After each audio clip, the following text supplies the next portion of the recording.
This is an example of a really full canister. This is way too full. The filter's being completely covered on the top part. There's no suction anymore.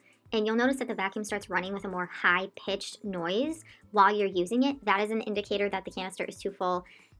Note to self, just please, every level that you vacuum, you are going to want to check that canister. If it looks like it's even getting 3/4 full, I would stop and empty it, because once they're getting that full, then you're going to get to the point where you're affecting the quality of the vacuum and you're affecting the life of the vacuum. Every time you do that and it has to work harder than it should to suck because the filter's so full, it just kills the life of the vacuum.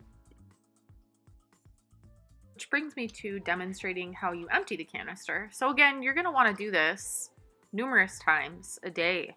I would check after every level of a house, but you're going to want to pull the canister lever right here where I'm showing you. So pull back and it releases. And then when you take it over the garbage, you just hit that bottom button and it'll fall out. And then I usually just give it a good shake because sometimes stuff is stuck in there. Now in this one, it's a great example because you're going to see how stuff is stuck on the top part of the filter. There's a little tiny filter on the top. See where the hair is all wrapped around? If that little filter is blocked like it is now, the suction will be very compromised. So you'll notice that it's not vacuuming as well, and you could get the high-pitched sound happening from this too. So in order to do that, just hit the top button there to open the top part of the canister, and then you're gonna have to pull it out with your hands. And usually you want to use your fingers to kind of like sweep the stuff off of that little part of the filter so that nothing is blocking it.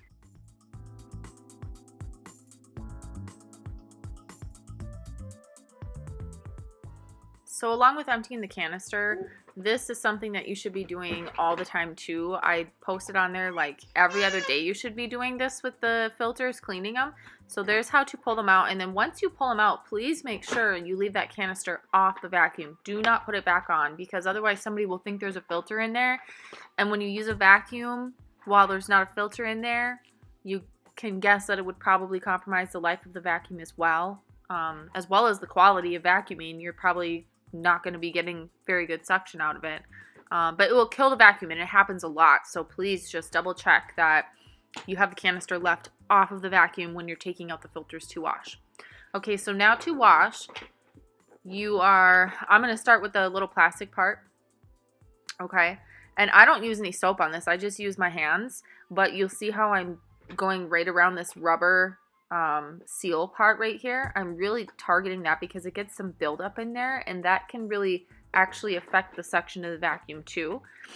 So then I'm rinsing that clean, and then with the big part of the filter, I'm just gonna put some dish soap on there, and instead of like scrubbing it on itself, does that make sense? I'm kneading it kind of like you would with dough, because you don't want to scrub it on itself because it will tear it apart and it'll really shorten the life of that filter. So we wash these all the time, and that's a bunch of hair that I'm pulling off of it. So make sure you take the hair off and you throw it away too. Don't let it go down the sink if you can help it, just because we all know how the drain gets clogged at the office sink. But after I knead it, for a while, then I'm going to rinse it and squeeze it. And I'll do that back and forth as many times as I need to until when I squeeze it, it's coming out with no soap. And then there's that. And then there's the flat part of the filter. And I'll do the same thing. I'm going to knead this. I'm not going to like rub it on itself, if that makes sense, because it just tears it up. It tears it apart. And then, we get less than half the uses out of it when we do that. So there's the kneading action. Sorry, you guys are going to have to bear with me with hearing Arizona.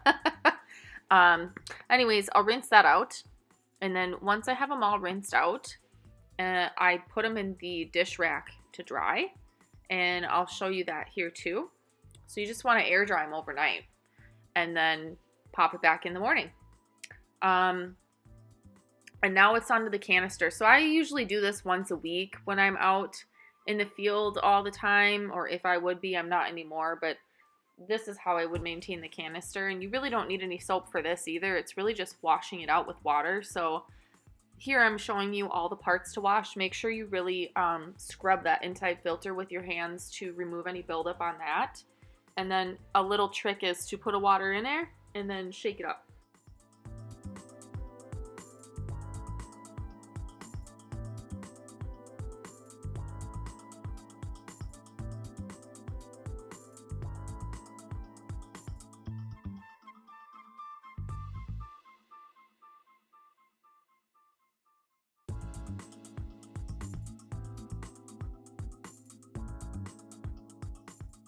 If you flip the canister upside down, there's that part where the filter sits on, and you saw how dirty that is.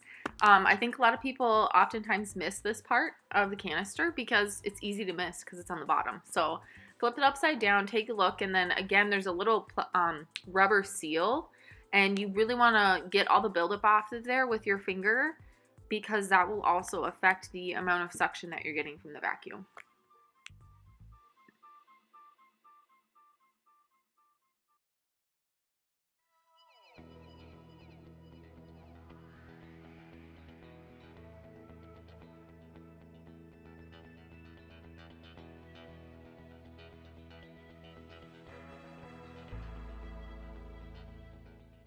And then when you're done, I usually just take it back over to the vacuum, whatever vacuum I took it off of, and I'll leave both of the lids open, the top and bottom, leave it on its side, and then let it just air dry overnight.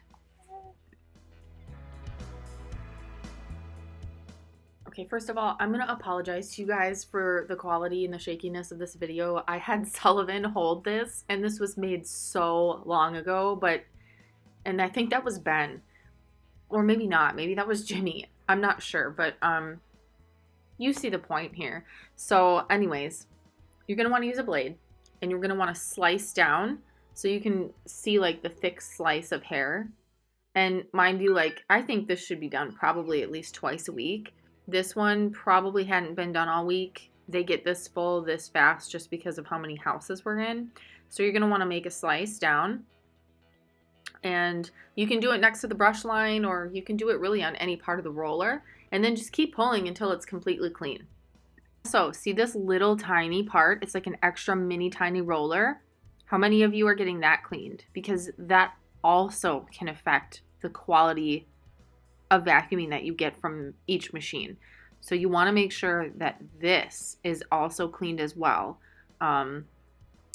It's probably not something that, you know, we've really been taught very much or shown very much, but I kind of forgot about it until I watched this video. But this is one of the tiny parts that you have to make sure you get to when you're clearing out hair.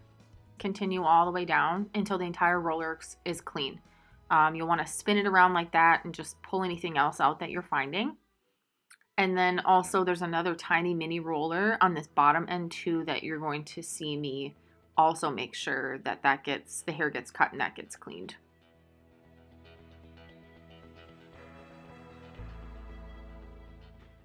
All right, for the disinfecting part, I just would say once a week would be sufficient, but you're really just going to wipe this sucker down with Clorox wipes and call her a day.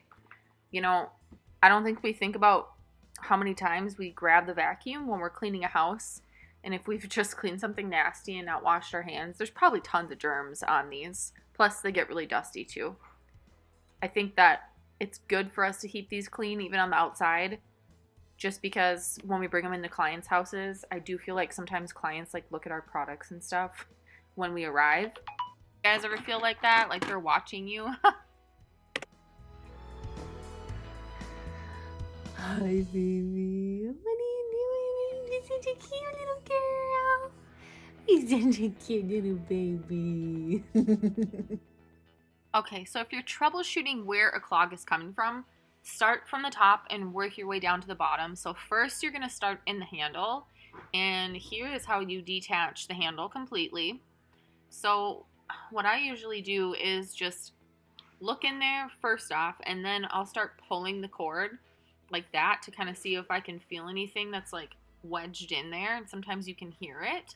And then I'll kind of tap that handle too to see if anything's coming out of there or see if I can see anything. If not, I set it aside. And then I will go to the wand. So you're going to release the wand. And then you're just going to make sure it's clear, just like any other part. So I usually just look all the way through it, and it looks good. So then I'll set that part aside. And then I'm going to look deep in there, and you'll see a close-up here. And you can take your like flashlight of your phone and shine it in there too and see if you can see anything. And then there's another spot to look. Sometimes things get stuck right there. Then take the canister off, double check that it's not in that top little filter because that can affect it too. Sometimes socks like to go in there. And then lastly, we're going to check the bottom deck. So you're going to push it down, flip it over, and then we're going to have to unlock all of those 3 locks. So I was using a flathead, and the flathead is actually on the second shelf with like all the supplies in the container that has the tape.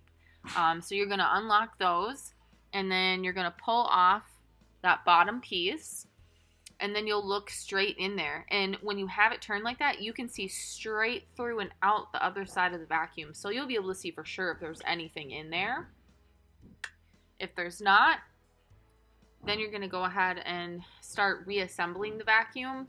And the last thing you'll want to check for is like an extra clog in the top handle part.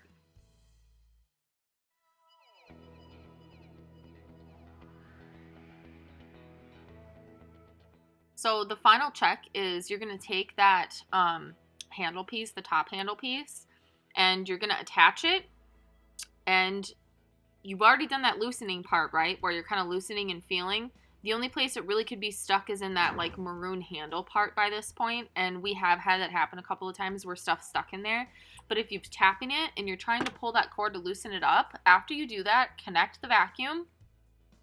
And then you're actually just going to turn the vacuum on and start pulling on that hose again to see if whatever's in there loosens up. And if it still doesn't loosen up, then you are going to put a ticket in for maintenance, and then we will have our handyman Jake take care of it.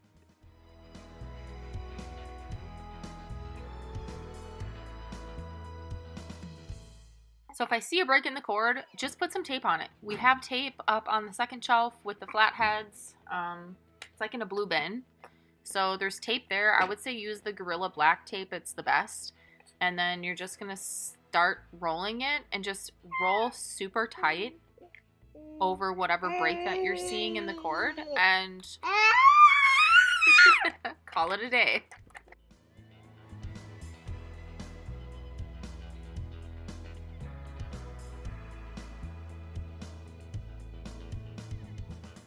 If there's a technical problem you can't fix or the clog you can't, figure out, please be descriptive. Write a post-it, tape it on, use extra tape so that it does not come off. Sometimes the post-it tape is not enough and then the note flies off and we have no idea what's wrong with it or how to fix it. And then you're going to set it over by the front desk there because then it is completely separated from the other vacuums and it also has a note on it and we know exactly, what we need to do with it from that point.